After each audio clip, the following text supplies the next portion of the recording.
มีเท่าไรมือแรงไปเบิ่งหมอลำเรื่องนี่บ่ต้องทง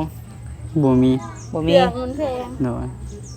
ของแพงบ่ทุกอย่างโอ้บ่ได้บ่ไหวบ่ได้บ่ไหวพาแม่ไปวัดบุญกับผู้ดีเบิดเงินพี่น้องเอ้ยยังบ่ได้ไปบุญทำนั้นเงินเบิดก่อนนะเบิดแต่วันที่ใดหาทงก็ได้มาแล้วก็ซื้อหันซื้อนี่ซื้อเน็ตเติมเน็ตแน่แล้วก็หลายอย่างและใส่น้ำมันแน่อันช่วงนี้หันยังซื้อข้าวซื้อยังไปให้แม่อยู่บ่หรือว่าในใดช่วงนี้ก็บ่ได้ค่อยซื้อแล้วเพราะว่าเงินบ่ได้ก็เลยไปคอยซื้อเงินบ่ค่อยมีปานใดลีนแล้วก็หัวยังมันหลายอย่างแล้วเฮาก็บ่ค่อยฮู้เรื่องอันนั้นปานใดรวมอันนั้นมันดีลมันเปลี่ยนบ่ได้นั่นนอกจากเปลี่ยนเบิดกงอันนั้นมันเลยกงเลยหยกเบิดกงเปลี่ยนเบิดสุดเลยถามเขาอยู่บ่ว่าราคาเท่าไหร่ยังบ่ได้ถามบ่ได้ถามแพงเงินบ่มีก็เลยบ่กล้าไปถามโดยเอาสิมอบเงินให้น้องทงก่อนพี่น้องเอ้ย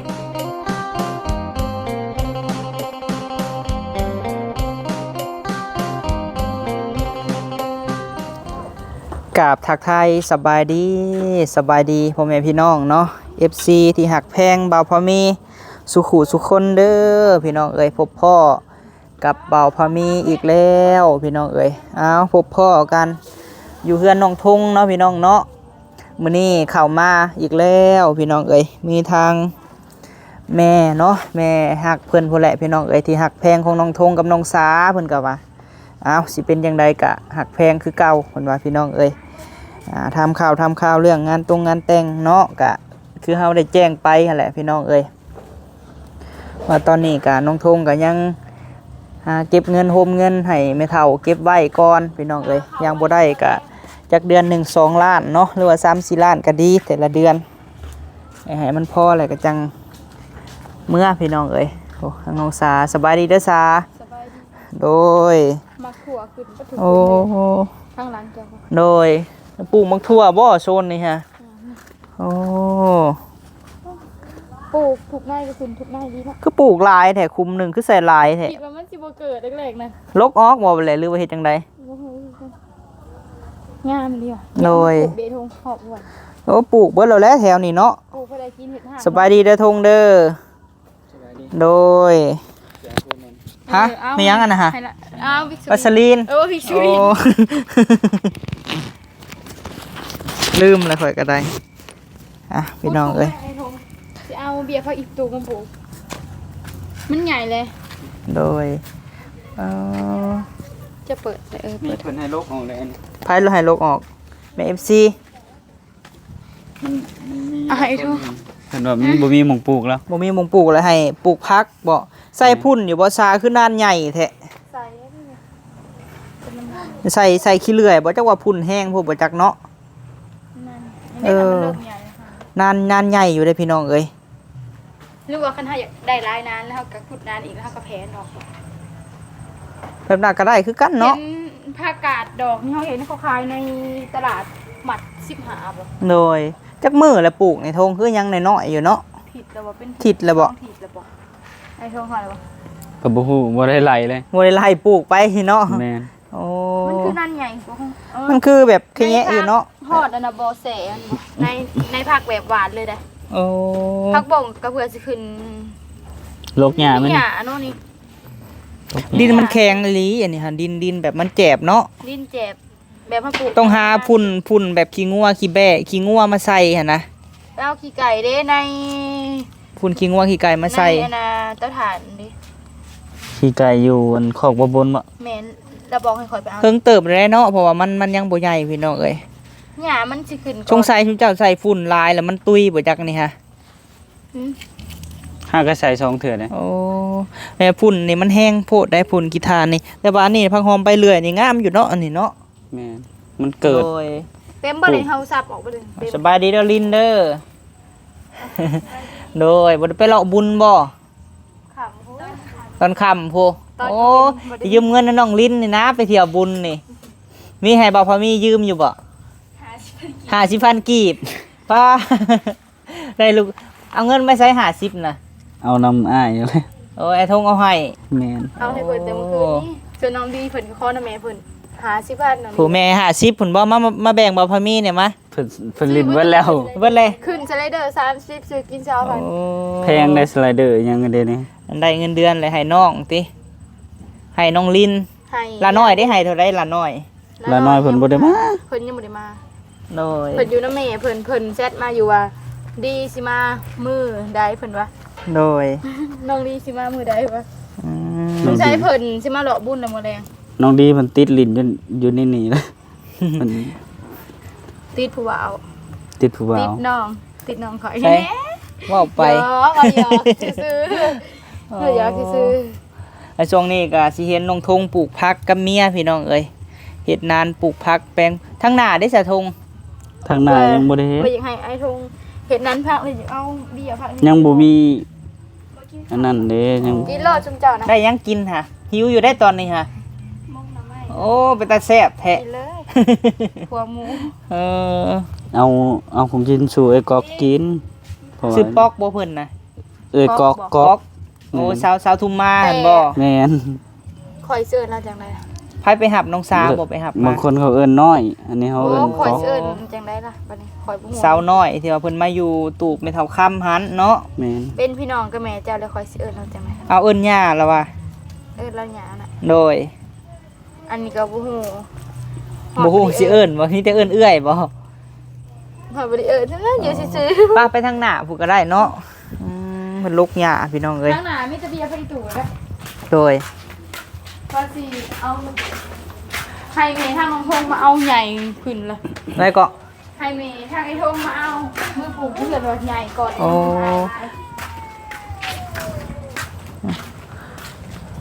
โทษกินข้าว กินแล้ว ทางนี้ค่ะมันบ่งามบ่ดินทางนี้หรือว่าบ่ได้ปลูกเลย มันขี้หินมีขี้หินหลาย มันมีปูนไหนทงเขาเห็นปูนไหมนี่หนึ่งก็ปูน โดย นะนี่หนึ่งก็มีปูน พุ่นได้สละ ปูนนะบ้ง ยังบ่ได้อันนั้น เดี๋ยวก็สิอันปรับดินแล้วก็สิอันนั้นอยู่หมู่ ปลูกเบิดเลยบ่แถวนี้ฮะ ว่าสิปลูกบ่ได้ เชียร์หยาแต่เด้อแล้วมันขึ้นไหม โอ้ มาพูดได้เห็น ลองซับเบิ่งดูหาซะมันแข็งแฮงบ่ ปูน โอ้ช่วงนั้นน่ะเนาะทงช่วงที่ว่าชุบเจ้าอันซื้อดินมาแล้วถอกอยู่นี่บ่หินฮะ แม่นถอกหินถอก นี่ก็เป็นปูนบ่ มันก็เทฮอดพี่ได้ปูนนะ พี่เทหัดลุ่ม โดยมันสิได้ปลูกกระทางหลังบ้านเนาะสบายดีเด้อทางนั้นฮะกินข้าวบ่ โอ้ ที่แบบหุงจุ๊บ กินมะฮุงซุป เด้นะ จะแซ่บ ว่า แท้ เสียหมึงนะบางเทื่อเฮาได้มาปลูกพวกนี้ได้อพี่ ไปเสียข่อย คือบ่หาหมักถั่วเบิดแล้วบ่ในที่ว่าแม่เวียงเพิ่นซื้อมาให้ แม่เพิ่นก็ได้ โอ้ เพิ่นก็อยากได้ ซองหนึ่งว่าสิเอาให้แม่ปลูกเพราะว่าแม่เราอยากปลูก แม่เจ้าค่ะบ่ แม่นทางนี้มันก็มันหลายเลยได้หมึก โดย ยังเดินแต่หมึกเพชรแล้วยังบ่ได้กล้านี่ ยังได้ถามข่าวยายซำลีอยู่บ่เพิ่นอยู่ใต้พุ่นล่ะว่าเนาะถามเพิ่นอยู่บ่ เพิ่นโทรมาอยู่ เพิ่นโทรมาอยู่แต่ว่าบ่ได้ฮู้ว่าเพิ่นอันไปทางใดมีแต่ บ่ เพิ่นโทร ถามข่าวเพิ่นว่าเป็นจังได๋ทางพุ่นเพิ่นว่าได้ยินข่าวว่าทางใต้ผู้น้ำท่วมยันว่าแถวบ้านเพิ่นบ่หรือว่าแนวใด เพื่อนเพิ่นมาดินบุญอยู่ ส่วนเพิ่นบ่ได้เพิ่นอยากมาอยู่บ่ เพิ่นได้ยังไงเฮา มาบ่ได้ มาบ่ได้มาก็ต้องขี่ยนต์มาเนาะ ฮะกินเงินบ่ ต้องขี่ยนต์แล้วเรามาหาเจ้าแต่เทื่อยังขี่ยนต์ มาหาไอ้ทุ่ง เออ เพิ่นเจ็บอ่อนๆแน่นๆเพิ่นก็ โดยฝากความคิดฮอดหาเพิ่นแน่เนาะเพิ่นก็คือสินั่งเบิ่งคลิปอยู่ยายซ้ำแล้วมาปลูกไข่พี่น้องเอ้ยแต่ก่อนนี่ซื้อในพักมาเนาะแต่ทางนี้คือว่าดินอ่อนอยู่ทงแถวนี้นี่ดินอ่อนอยู่ กินอ่อนแทน หวานเบี้ยบังเพ็ดบ่ทางแต่ไซส์น้ำบ่ถึง บัว พ่อ ก็ยัง บ่พ่อบ่พ่อบ่ถึงติโอ้ แดงใดตอนนั้นดูกระทอมบ่ถึง ได้แล้วมันบ่ได้ฮะ ได้ไปโดนแล้ว โดยอ่อนอยู่ดินนี่เนาะ แรงรถมันสิร้ายเนาะ หมองนี้แหละอ่อนนี่ โดย แถวนี้อ่อนอยู่ มือแรงเขาลำเหลืองๆ เขาลำเรื่องมาแรงทางนี้บ่อยากแจ้งปานใดเนาะพี่น้องเอ้ยบ่เห็นหดหน้าน้องทง เก่งอ่ะ โดยมีเชิงนี้หันได้แจ้งอยู่บนเจ้านี่โอ้ แดด ได้อยู่บนน้องซานี่แจ้งอยู่ นั่งนี่แหละ ตูบน้อยนี่ให้คอยซาได้นั่งอยู่บ่ อืม บ่ได้นั่งซ้ำ บ่ได้นั่ง ก็ได้นั่งอยู่ ยกไปตูบบาพามีซะเด้อยกไปดินบาพามีซะ นั่งไปทางที่จะได้นอน ว่าหยอกว่าหยอกทาสีคักแน่เนาะ งามอยู่เลย งาม เห็ดไปเที่ยงนาหน่อยก็ได้ จักปีเลยทงเขาซื้อให้นี่ ตั้งแต่เริ่มพูด บ่ ถึง แม่น3ปี4ปีแล้วเนาะที่เขาซื้อให้นี่ก็ยัง น่าจะประมาณนั้น คือเก่เลยพี่น้องเอ้ยเจ้าของฮอดบ่มีเวลานั่งสำนั้นนี่ฮะ อยู่เพิ่นอยู่คนเดียวจะบ่ฮู้แน่นาง เนาะก็ขึ้นอยู่แล้ว ส่วนหลายก็ตากเสือตากผ้าอยู่นั่น โดย โอ้แม่น้องสาเพิ่นมาบุญพี่น้องเอ้ยมาเบิ่งหมอลำเรื่องเนาะมื้อใดเพิ่นกลับหั่นน้อง อันนี้ก็บ่ฮู้เพิ่นรถทางบ้านมามื้อแรงเข้ามาบ่เดือนกันสิกลับมาเขาแล้ว อืม อยู่หลายมื้อเงินก็บ่มีแถมพอก็อยู่บ้าน โดยข่อยยังบ่เคยเห็นพ่อเจ้าจักเทื่อ เราบ่ค่อยสู่กล้องสู่ห บ่ ยัง ค่อยนะบ่อายกล้องบ่ แม่น โอ้ ตอนนั้นเรามาหาข่อยแต่ขอข่อยเราบ่ได้มาเลยอีขอเราบ่ได้ช่วงนี้เราลงมาแซงบ่ มีเท่าไรมื้อแรงไปเบิ่งหมอลำเรื่องนี่บ่ลังทง บ่มี บ่ เรื มี องมันแพง โดยของแพงบ่ทุกอย่างโอ้บ่ได้บ่ไหวบ่ได้บ่ไหว พาแม่ไปหล่อที่สุด พาแม่ไปเลาะไปแน่ล่ะบ่ถึงเจ้าน่ะ กับไปน้ำแม่เฒ่าแล้วมื้อคืนนี่เด้ก็พาเพิ่นไปก็ไปนํกันหั่นนะ พาแม่เฒ่าไปแม่เฒ่าพาไป หรือลูกเคยพาไป ลูกเคยแล้วพาไป ได้ ลูกเคยแล้วพาไปเนาะลูกเคยจากทาง ก็น่าสลิงไปนำเขาย่างไปทางนั้นโดยสิงู ลูกซีนก็ไม้หนึ่ง10,000แหละเนาะ 10,000 15,000พุ่นแหละ วันนี้คันเอารถไปนี่ฝากรถจักรก็เท่าไหร่20,000 หรือว่า ชาวบ่หรือ หา 50 10บ่ ค่าเช่าเพิ่นแพงเด้ โอ้ เพิ่นก็เลยขึ้น ขึ้นราคาขึ้นแต่เก่ายังว่า10หรือว่า5,000ตะกี้ เดือนกี่นี่ก็พอดีเงินก็มันได้บ่หลายแม่นบ่ โดย ฮอดบุญก็พอดีเบิดเงินพี่น้องเอ้ย ยังบ่ได้ไปบุญทำนั้นเงินเบิดก่อนนะ เบิดแต่วันที่ใดฮะทง ก็ได้มาแล้วก็ซื้อหันซื้อนี่ซื้อเน็ตเติมเน็ตแน่แล้วก็หลายอย่างและใส่น้ำหมูกน้ำมันแน่แล้วกัน เที่ยวไปเฮือนแม่เพิ่น อันช่วงนี้หันยังซื้อข้าวซื้อหยังไปให้แม่อยู่บ่หรือว่าในใด ช่วงนี้ก็บ่ได้คอยซื้อแล้วเพราะว่า เงินบ่ได้ก็เลยไปคอยซื้อ เงินบ่ค่อยมีปานใด มีแต่แบงค์ไม่ให้เพิ่นคันเพิ่นเบิดจ้ะบางทีก็เพิ่นก็มีเนาะเห็นน้องแหล่ซื้อเงินวันบ่สอบ น้องเลยซื้อวันนี้ แม่ เดี๋ยวนี้มีแต่น้องแลกับผัวเพิ่นเลยชื่อย ามมีก็ซื้อให้เนาะยามบ่มีก็บ่ได้ซื้อพี่น้องเอ้ยบ่แม่เจ้าก็เอาข้าวมาให้บ่แต่บ้านพ่ เอามาให้เอาถึงประแดกมาให้ โอ้คือว่าแล้วเพิ่น ขอให้กลัวอีก เพิ่นใกล้น้ำใกล้ซุยเนาะทางนั้นนะแกงกอกจำพรบ่ เราบ่ได้เอามาแล้วเราลืมมัน โดยปุ๊น้องทงพี่น้องเอ้ยท่าซบบ่ เสื้อบ้านมึง ถ้าซบนั่นซบแตก ซบแตก แม่ โอ้ เจ็บอยู่เดี๋ยวนี้ ให้กูสิไปหมอลำเรื่องเนาะ ให้กูสิไปลำพี่น้องเอ้ยซบเพิ่นหั่นนะ บ้านเพิ่น โดยป้าโหแม่น้องซาได้หยังเด้เนาะยอหมอมาเนาะ กินขวาหมู ขัวหมูบ่ นี่ โอ้ ขวาแต่มื้อเช้าน่ะ โดย ทางแม่เพิ่นมุกหน่อไม้แต่เมื่อวานนี่ แล้วนอนดินไหมเท่า เป็นไม่เท่าฮะ นี่ มีแต่สิหามือขึ้นเฮือนให้เพิ่นไม่เท่าคำก็ได้ หัวยังกันแล้วมันนะ หัวหันทั้งหน้าว่าสิกอเฮ็ดคือของเจ้านี่แหละนี่หัวนี่สิเฮ็ดคือของน้องทงนี่แหละเฮ็ดซี่แหละแต่ทางข้างมันนั่นสิอ้อมเอาตะนาง ตัวน่ะ เออ ไปวานนี่กิน อ๋อไปอยู่บ่ ไปเอาไปก่อน ไปส่งบ่แม่นไปเอา เช้า ไปยืมรถน้ำแม่เฒ่าไปหับอันแม่เฒ่าเด้ โอ้ ไปยืมรถน้ำแม่เฒ่าคำไปเอาแม่เฒ่าเอามาเพราะว่ารถคันเดียว โดย ก็เลยไปยืม เป็นอะไรรถเจ้าฮะ รถเฮาก็มันก็ใครแน่แล้ว มันคือใครแหน่ ใครแน่ จะเอา แม่น ได้กินนี่ได้เงินกินนี่หันได้เปลี่ยนหยังแน่แล้ว ที่นี่ก็ลีนแล้วก็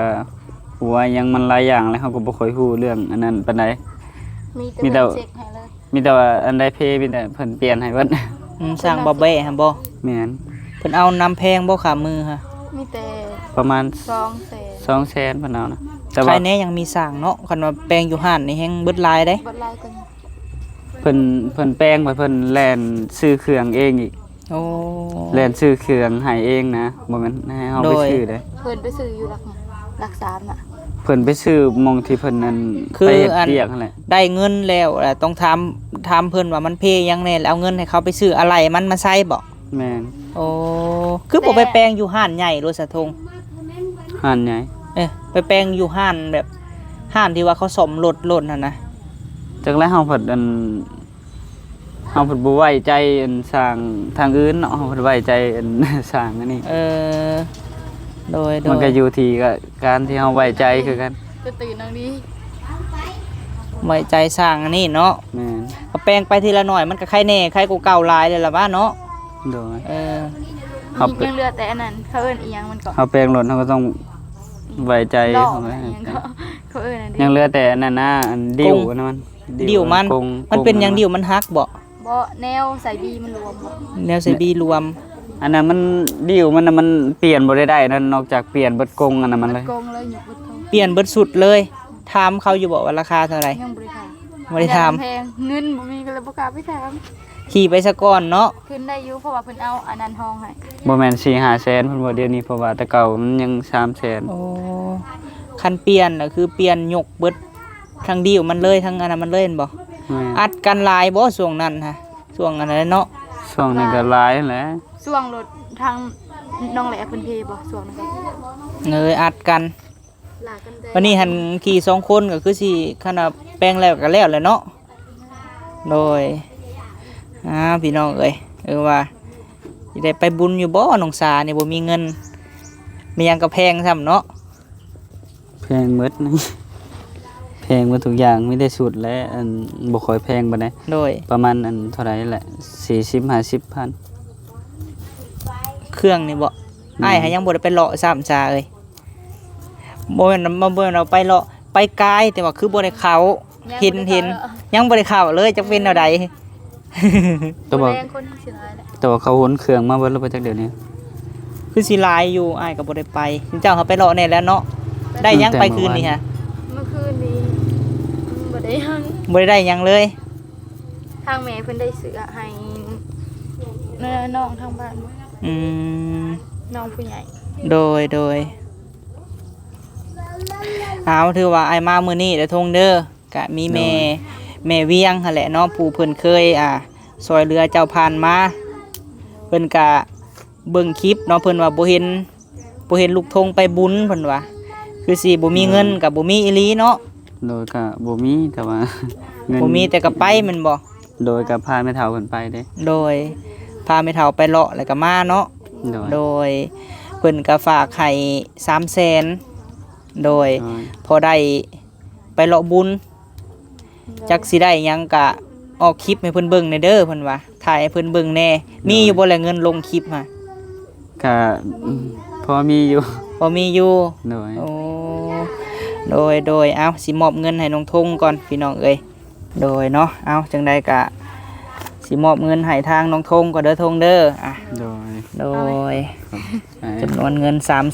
300,000โดยพอได้ไปเลาะบุญ ให้เขารอก่อนเด้ออันจึงเลยไว้ ฮะ เพิ่นอยากขอบคุณ ขอบคุณเอายังบ่ได้เป็นบ่เป็นยูทูบเบอร์ยังบ่ได้เป็นอวยพรบ่ เลยบ่เป็นเพิ่นให้ โอ้บ่ได้เด้อเจ้าต้องฝึกให้เมียเจ้าเด้อเป็นยูทูบเบอร์นี่อวยพรบ่เก่งนี่บ่ได้เด้เนาะ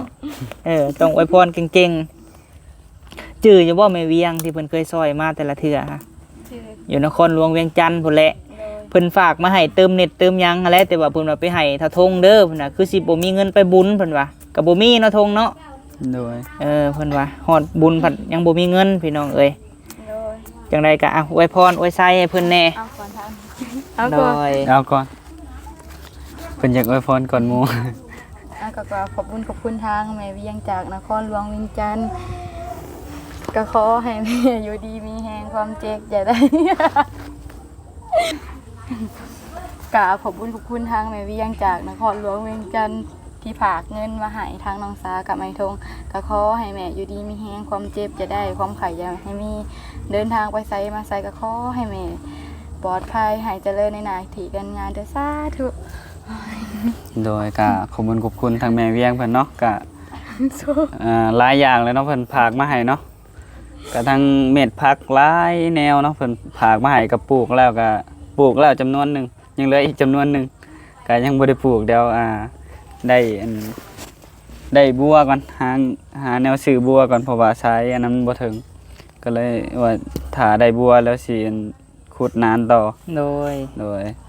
โอเคเนาะทางน้องทงก็ขอขอบคุณทางเพิ่นเนาะที่ฝากเงินจำนวนนี้มาให้ก็ขอให้เพิ่นอยู่ดีไม่แห้งเนาะความเจ็บจะได้ความไข้จะมีเนาะ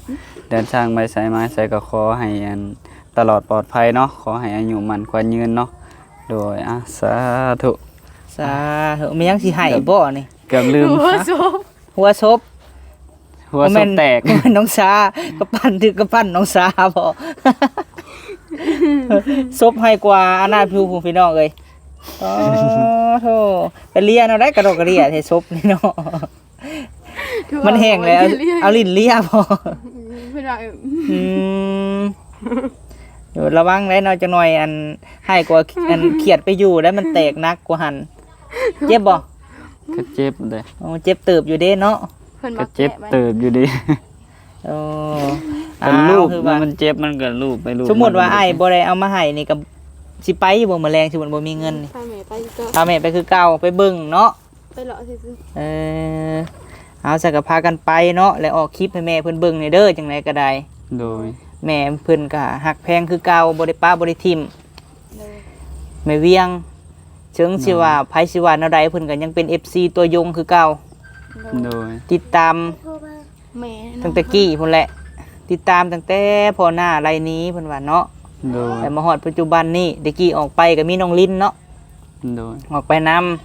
ำกลับมาให้ก็อยากแนะนำน้อยหนึงอันใดที่ว่าอ่านคอมเมนต์ที่ว่ามันบ่ดีก็บ่ให้ปล่อยผ่านเด้อคำเว้าที่เพิ่นคอมเมนต์มาได้ให้เอาไปปรับปรุงให้ใช้เด้อซาเด้อเอาไปใช้ที่ว่าแม่ๆ FC เพิ่นบอกหันเอาไปปรับปรุงใช้มันก็เพิ่นก็บอกตั้งใจบอกหั่นแหละเนาะเพิ่นอยากให้เฮาได้มีอยู่มีกินแหละเพิ่นก็จังบอกเฮาคืออย่างเช่นแม่เวียงเพิ่นก็ติดตามตลอดเพิ่นว่าไผสิเว้าหยังกับเพิ่นก็ยังหักแพงคือเก่าเนาะก็เฮาก็สู้ต่อไปเนาะว่าแนวใด โดย เอาขอให้ลิ้นบุญม่วนๆเด้อเอาบุญมาฝากแน่กันได้ไปก็ได้ พอมีกลับได้บัดนี้เด้อ โดย โดยสบายดีเด้อ สบายดี โดย ยังมาช่วงสูง พี่น้องเอ้ยเนาะได้แล้วชบงามเลย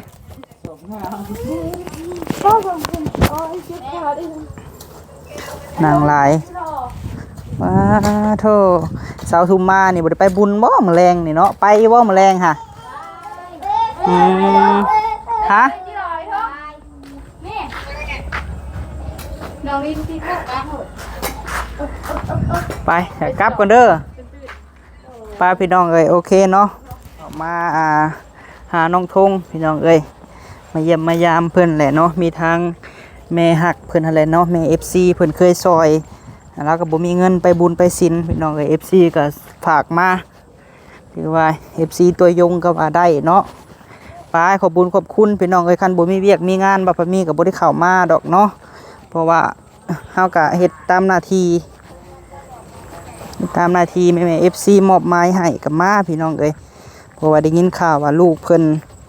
บ่มีเงินไปบุญเพิ่นก็เลยฝากเงินมาให้เนาะก็เลยว่ามามอบให้เพิ่นไปสังใดคลิปนี้ขอบคุณทางแม่เวียงหลายๆเด้อแม่เอ้ยขอให้เจ้าอยู่ดีมีแฮงพบพ่อเนาะแต่สิ่งดีๆเข้ามาเฮ็ดอันใดก็ขอให้เจ้าขึ้นเจ้าเกินเนาะเจ้าร่ำเจ้ารวยกว่าเก่าที่ว่าสดซอยน้องทงเข้ามาโดยย่างไปเฮือนดองก่อนพี่น้องเอ้ยไปพบพ่อคลิปหน้าพี่น้องเอ้ยสำหรับคลิปนี้ไปแล้วเนาะกล่าวคำว่าสบายดีเด้อพี่น้องเด้อ